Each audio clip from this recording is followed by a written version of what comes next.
one of the best light tanks tier for tier within the game is of course the Rover 237, the tier 6 American light tank that, yes, can go 70 kilometers an hour standard, and when you raise that up with the boost that you can put on the tank using things like traction system or advanced powertrain, you can get that speed well above 80 kilometers an hour on a light tank in World of Tanks that isn't a wheeled vehicle. So yes, this is just utterly ridiculous within the game. Of course, there are plenty of reasons why the tank isn't just blatantly overpowered, where you can just suddenly become the god of the game and just run through tier 6 and up to tier 8. Of course, playing up to tier 8 in the game, but yeah, this is definitely a very competitive light tank, and certainly if you ask many people down at tier 6 what the best light tank in the game is, the Rover is up there. And considering it is part of the season pass this season,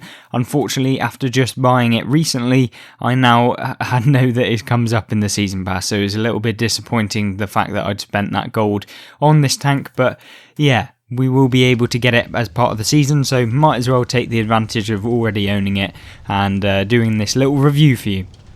Anyway, with regards to the Rover 237, what kind of load up are you going to be wanting to use on it? Well, of course, being a light tank, you want to have the potential to spot, and considering you have that top speed of 70 kilometers an hour, you probably don't need much more. You're not going to actually need the speed boost equipment because, you know, it comes to a point where you're putting so many eggs into one basket that it becomes basically irrelevant. You aren't going to need that speed because you'd be better off putting on other equipment which is going to allow you to broaden your gameplay range, so you're not just focusing on literally just driving forward at the fastest speed possible. So what have we gone with the Rover? Well, there are plenty of options that you can choose, but primarily the ones we've chosen are advanced optics, advanced concealment and vertical stabilizer, otherwise known as gun stabilizer. When you put both of them on, it basically reduces the detectability of your tank whilst increasing the vision range, which allows you to detect other tanks. So it's essentially, if you are trying to get the best spotting build, you would probably remove the gun stabilizer, put ventilation on, have advanced optics, advanced concealment, and then you'd run all of the camo perks with the essential situational awareness perk, which will basically boost your vision range up even further, making the tank perfect for spotting as a tier 6 light tank. And remember, most people down at tier 6 don't realise that yes, you can put perks on, yes, you can have equipment, and so it just means the disparity between the classes is so much larger. And so yeah, if you put equipment on down at this low tier, you are at a significant advantage for the most part against a lot of the players that will be playing down at these tiers. As far as the actual tank statistics, well, of course, there are a few downsides. Main one being the alpha damage. 115 alpha at tier 6 is a little bit painful, and especially when you come up in those tier 8 matchups, which aren't irregular in the Rover 237. It is very painful. 115 damage, considering you can get whacked by tier 6s for 390, and if you see any of those horrific Soviet tank destroyers at tier 8 like the ISU 152, and more importantly some of those new German tank destroyers, you certainly will be getting taken out of the game very easily, considering you only have 600 hit points. Yeah, it's not very fun when you're coming up against those, and considering that there is a lot of them going around in the matchmaker, it's very risky to be playing this tank at the moment. As far as what sort of equipment and the consumables that you want to be using is this, essentially. I've gone with enhanced repair kit. It is very, very risky not taking a med kit because it's kind of a bit of a trade-off. I do this for fun, you know, adding in the enhanced fuel boost for the 10% extra horsepower and 5% max speed, make the tank a little bit more, shall we say, diverse. You know, you're going to be able to turn quicker. Yes, you have that thing where if you do lose a crew member, you're going to lose, you know, it for the rest of the game, but essentially what happens is often when you take a shot on the Rover, you're going to lose a lot of hit points anyway. You're probably going to be taking...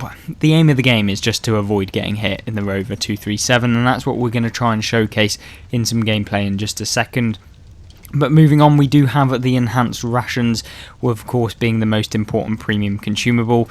As far as playing the tank, we are using 3 premium consumables, which I would never really recommend, especially if you're trying to earn some money. But fortunately, we have some premium account time and plenty of tanks that we can make the silverback very, very quickly in. So without further ado, let's jump into some gameplay, and I'll catch you at the start of that gameplay. Right then guys, we are here of course on Arctic region. It's a fairly decent map to be able to get early spotting damage on, and that is where the Rover comes into full effect, where you can get into the position early on in the game, then decide what you want to do, play a little bit passive, go for the spotting damage that the tank can provide, 428 meters view range with the current setup that we're using. Don't know if it's completely the 100% optimal setup, but it certainly does provide enough opportunity for us to take advantage of it and just get into positions to help our team out and just make sure that the opponents that we want to be spotted are spotted throughout that kind of period of time. Now what you notice me doing here is of course getting into position early on in the game, because that is essential in order to get early damage. And what you'll notice here is the Type 58 and the Kaiju are moving up, and we can kind of put rounds just constantly into them, and that is where this tank becomes super good, because you have that fast firing gun allowing you to put round after round after round after round into people's tracks. You can spot for your team, you can also put their rounds very consistently, and that is where I think a lot of people go wrong with the light tanks. Often, although you can have the high DPM guns, people try and focus on the damage too much, because sometimes it is actually worth just aiming for the tracks, because you have such little damage with every single shot. If you can manage to detrack someone with the first shot, then you can actually just keep retracking them. You can even aim to do a little bit of damage throughout, and that will just enable you to actually move forward with the game. You can also then help progress not only your assistance damage, but also the overall damage that you're doing within your games, because if you keep them tracked, they're going to be tracked out in the open.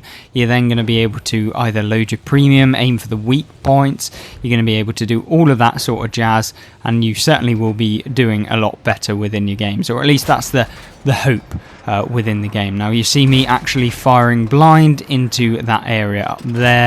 Often there are people that camp up there, and you can see we did get a damaging hit. Obviously we know that because of the enemy damage symbol that comes up within World of Tanks.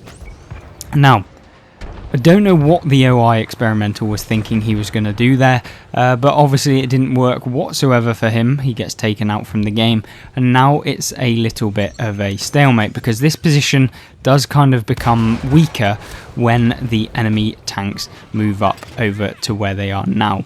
It's kind of that point in the game where now I need to move. I have to be somewhat proactive in the movement of my own tank. I have to either push towards these people that are the OI and the heavy tank, so that they can't get the back of my tank and we're up against something to be able to avoid that. Or essentially, we just need to make sure that whatever we're doing, we are staying hidden from those people. Now we're going for a few blind shots here. Are we going to necessarily get damage? Probably not, but if we can get a couple of shots of damage that we wouldn't have been able to get before, then that is an absolute bonus for us. And so that's the other things that you need to be thinking about when playing World of Tanks. A lot of people think that just because you're playing in a light tank like the Rover or something like that, where they have these low alpha damage guns, it means that you can't make an impact with the game. But that is just an absolute lie. It is just an absolute lie. You can make such an impact with a light tank, and I actually think with the versatility that you get with these light tanks, that you can actually make more of an impact often in the later half of the game, where you can push out the damage very quickly. And if you can single out a heavy tank at the end of the game, that is like a dream of a light tank. And so that's kind of what we're aiming to do in this game. If we can manage to pick out a heavy tank at the end of the game and pull out that damage, then that is going to be a perfect result for us. Obviously the Churchill is probably going to be up there. I can't see him yet. But in the meantime, we're just spotting this Churchill, and so getting combined damage all in one. And that is something that doesn't always come around because you don't always get the opportunity, but when it does, you need to take advantage of it. You need to be pushing forward, trying to get as much damage as possible in these games, and of course you need to make sure that you are supporting your team as much as possible in every single regard when you're playing in a light tank. Move around when you need to. It's time for me to actually advance, talking about mobility and staying versatile, making sure that your opponents don't just know where you are for the entirety of the game. Not saying that you should move around continuously to the point where you're moving for the sake of moving, but you definitely do want to take some advanced positions sometimes, like you'll see me doing here. We're going to actually move up. We're going to try and be super aggressive. We're going to get into the position up ahead where we can get basically vision on the Stoigs or the Stugs, whatever you want to call them. They are basically the derp Stugs, which have those ridiculous alpha damage guns, which we definitely have to be aware of, because if we're getting hit by those, it's going to be curtains, because we only have 500 alpha, and unfortunately we aren't going to be able to realistically one-shot consistently with this tank. Now I think the Stug just fired, which means that, yeah, we can get that final shot on him. We're going to go for the last couple of shots on this guy right here. Have to be a little bit careful of the artillery, of course, because that could be really painful. I'm going to put one round into him. Unfortunately for him, he's missed, and so yes, we can pick up the kind of little bit of damage left within the game. Be careful of artillery. We saw him fire from over there, so we have to be a little bit...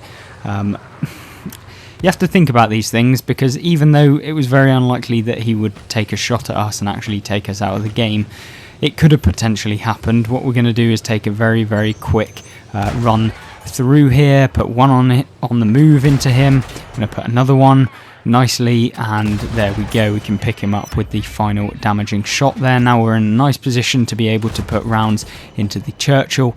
We're obviously going to aim for the tracks here, because if we can keep him tracked, we'll get assistance damage at the same time, and this is the lovely position that the Rover can really get into. Am I saying that you'll be 100% the best tank within the game in every single matchup that you're playing in with this tank? Absolutely not, but it certainly puts itself in a very nice position in terms of the competitiveness of the tier 6 light tanks. I think you're up in terms of tier with the AMX-12T, the French tier 6 auto-loading light tank. Is it especially better? I think they're two kind of similar in terms of the size of the tanks, similar in terms of how you should play them, but of course one of them does get the autoloader, which makes it somewhat different in terms of moving forward and taking the damage. You definitely have a different role in damage taking, but the way you play them, considering you both have pretty low alpha or low hit points and just not the best overall, then yeah, I think that you have to play them fairly similarly, and when you're at this low tier, you definitely can't be going in trying to take a few hits early on. You want to preserve your hit points and use the vision when it becomes more reliable, more realistic at the end of the game. And yeah, I think that's where we did fairly okay in that game. You know, it's not an absolutely stunning game where you're doing 2,000 damage every single game, but 1,500 damage, 768 assistance makes this tank competitive. I think, you know, you can have fantastic results. It wasn't particularly the best matchup that you could possibly want, because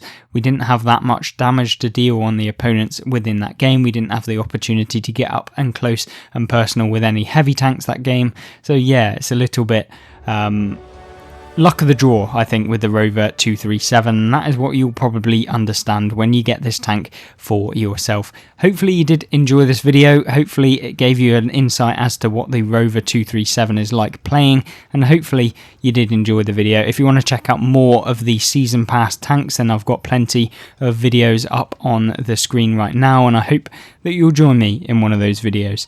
Thank you very much, and I hope to see you there. Goodbye.